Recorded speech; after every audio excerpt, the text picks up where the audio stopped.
Please join me in reading the Gospel from John 15, 1 through 8. Jesus said, "I am the true vine, and my Father is the vine dresser.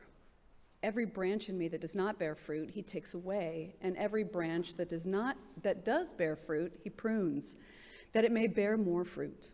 Already you are clean because of the word that I have spoken to you. Abide in me, and I in you. As the branch cannot bear fruit by itself unless it abides in the vine, neither can you unless you abide in me. I am the vine, you are the branches.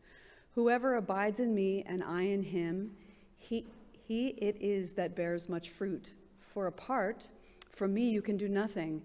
If anyone does not abide in me, he is thrown away like a branch and withers, and the branches are gathered, thrown into the fire and burned.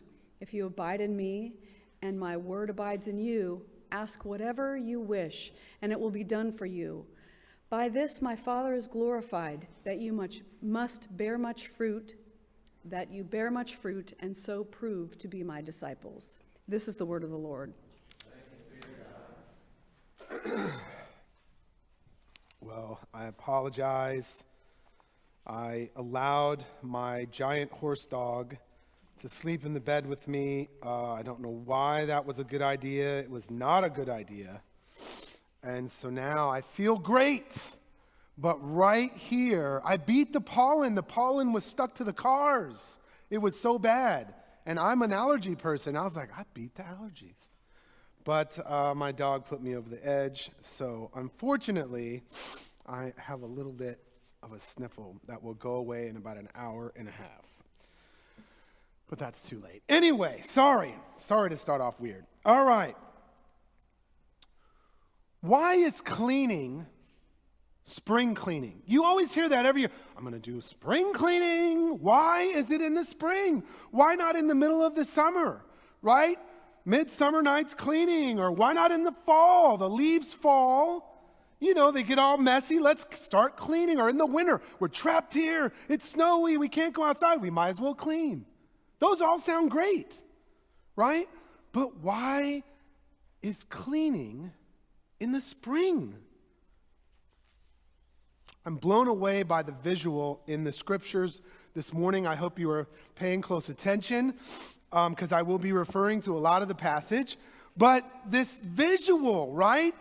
Every branch that does not bear fruit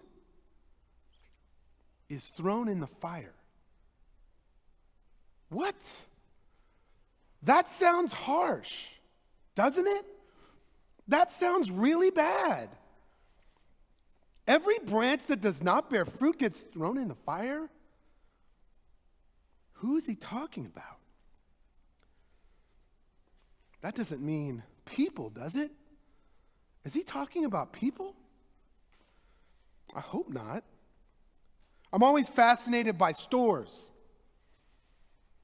When you go to the store, there's like sales, right? And they're kind of periodic throughout the year, and certain times of the year the sales come, right? And they come at those times every year. And they're for non-perishable items. I understand if you were at the grocery store, right? And food has a like sell by a certain date because it spoils. It's no good after a certain date. But these clothes, I've had these for over 10 years. Why would these ever go on sale? It doesn't make any sense. They're not perishable. They should never go on sale. But clothes and electronic devices and computers, even though they don't go bad, have a shelf life. There's out with the old and in with the new. They have a shelf life. If we don't bear fruit, then we are pruned and refined even in the church. Even in the church? Do you believe this? Would God do that to his church? That sounds cruel to me. I'm really curious. Does this happen in God's church? Does God prune his people and prune his church? Excuse me. Do some people come in and others go out? Maybe this passage has a point. Maybe I do see this in the church. People who are highly engaged in church life, they tend to stay. Unless they transfer for a job or move to some other state, most people who are highly engaged end up really staying and they're permanent kind of in their church life. You don't see them drift off. Most surveys of churches, though, they will say that if a family doesn't get engaged in some ministry, take hold of some ministry within a 3 to 6 year period, the non-denominational churches talk about it all the time, they end up drifting out of church. They kind of come in and they don't really connect or don't really engage, and then they kind of just disappear. And there's another statistic that they do a lot, and this is why you'll find churches say, we got to get in a small group, got to get in a small group. If you go to a church for 6 months and don't do anything but Sunday morning worship, you end up drifting off in a very high percentage. They've done the studies on it. Engaging and sticking in the Christian church usually involves attaching oneself to some sort of activity. You have an active church life, not a passive. I can see that. Can't you? That makes sense to me. Have you ever had a subscription to a magazine and you didn't even know it, you had it, it just kind of recurred and built over and over? This is going to happen a lot. You just have to get used to it. This is Dax Jordan allergies for the past 50 years. Usually that was in California, but now it's here. Anyway, it just kind of recurs. You get billed for it. You don't even know you had it. I took an inventory of all of the things that I was getting billed for that I wasn't using. I went through and I saw like newspapers that I was like, I haven't read that in years. So I just got rid of it. It was so easy. You know, I didn't even miss it. In fact, when I got rid of it, I felt kind of happy, like, oh, that's money I'm saving. And my wife was like, yes, I've been telling you to do that for months. I mean, when you're not engaged, when you're not using it, getting rid of it is easy. Giving up something you don't care about is not that hard. Does God prune people in his church? Does he cut ties with branches that don't bear fruit? I don't know if I want to know the answer to that question. I love a good fire. On my driveway, I know my neighbors are here. We love to sit on the driveway and put the wood in there. We have the solo stove where you just throw a match in there and poof. I mean, it works. The wind and the holes and the way that it swirls around, the fire just happens like that. It's so awesome to watch. But I bought some wood and it was really wet. And I didn't know that, and it didn't work that well. The wet wood doesn't work that well. The real dry wood without any water goes up in flames. And not only does that go up in flames, but the other pieces of wood get really hot quickly, and they go up in flames. But wood that you cut right down from the tree, that's still got kind of the sap in it and got all the, doesn't burn that well. No, it just doesn't burn.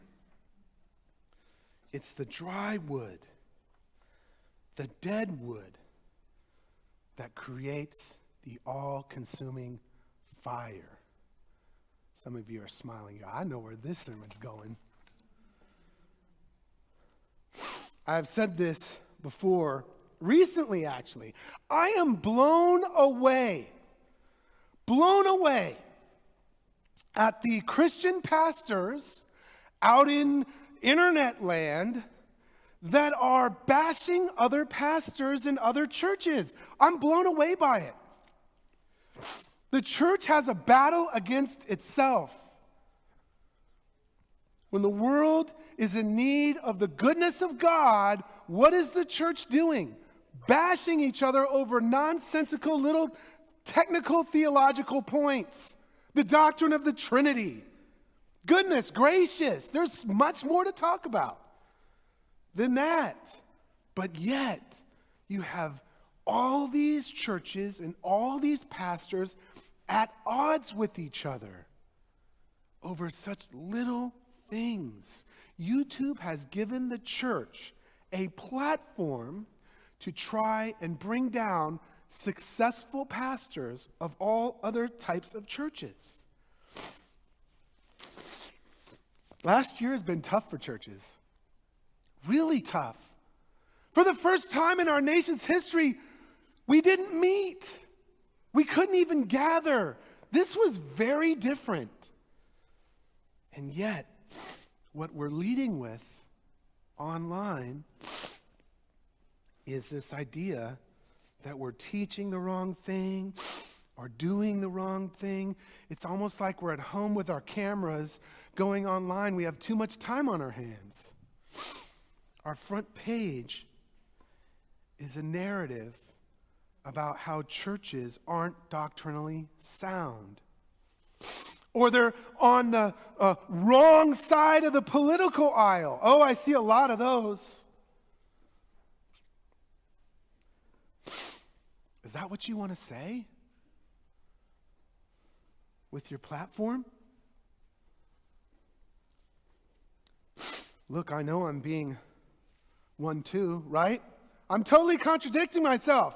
I'm complaining about pastors who are complaining about pastors, and that's my complaint. I get it. I totally get it.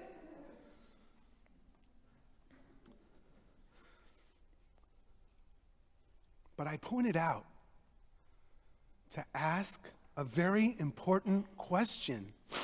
Is God pruning his church? And who is getting pruned? Who is getting thrown into the fire? What if this is a sifting? What if this whole period is God at work? Separating the wheat from the chaff. We are commanded to abide in the love of Christ.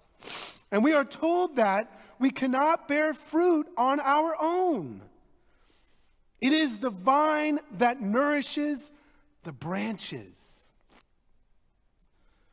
Ray read the passage this morning in the gospel to himself. He had a little copy of it, and he freaked out. He said, it's a God's moment.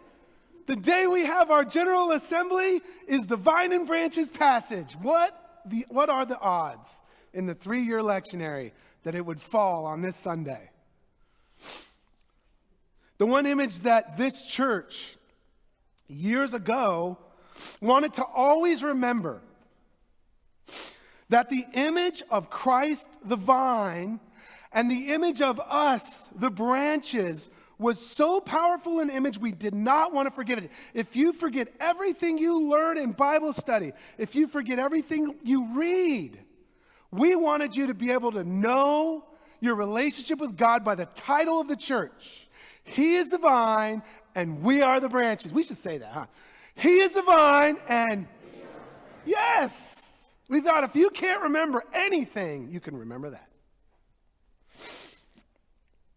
Fascinating. Let's at least remember that he is the vine and we are the branches. Every good and perfect thing comes from God alone. Not from our intellect, not from our fabulous good deeds, which oftentimes are selfish. Not from our fabulous good looks. No. Every good and perfect thing comes from God alone. God's the only source of all good. That's the Christian message. It is only God who is good. If we would listen to that, we would do a lot less criticizing of each other and let God handle that business. Still, I haven't answered the question. Notice I keep changing the subject, right? Does God prune his church?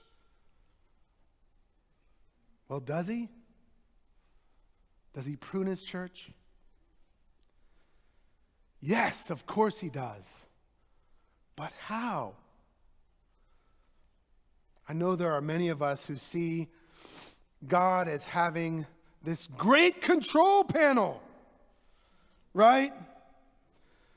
And he pushes buttons, fixing everything. You know, that's the imagery we have. He pushes buttons to make rain for the Indians. He pushes buttons to stop the rain for the travel girls soccer team. You know. Says to the angels, hey angels, you know, push that earthquake button for California. No? No? Yeah? No? They never learn. Just keep pushing it. We have hope.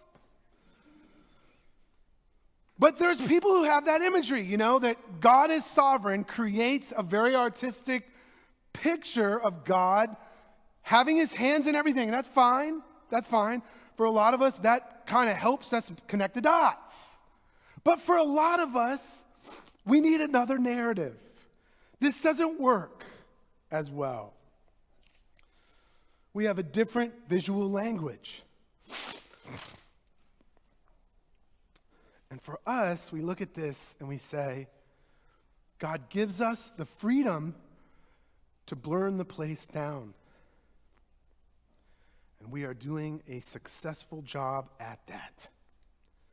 God gives us the time and the space to drive full speed off the cliff if we choose to do so.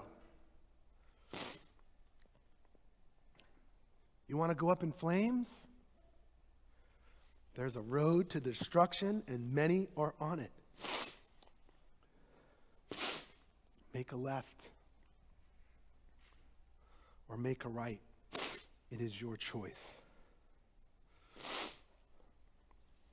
The Deadwood gets caught up in the flames.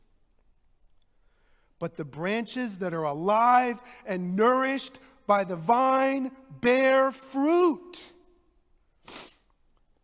that the vine produces. And that good and perfect fruit that only comes from the Lord nourishes not only the branches that bear good fruit, but the ones who receive the fruit from God's holy church. He is the vine, and we are the branches. Amen.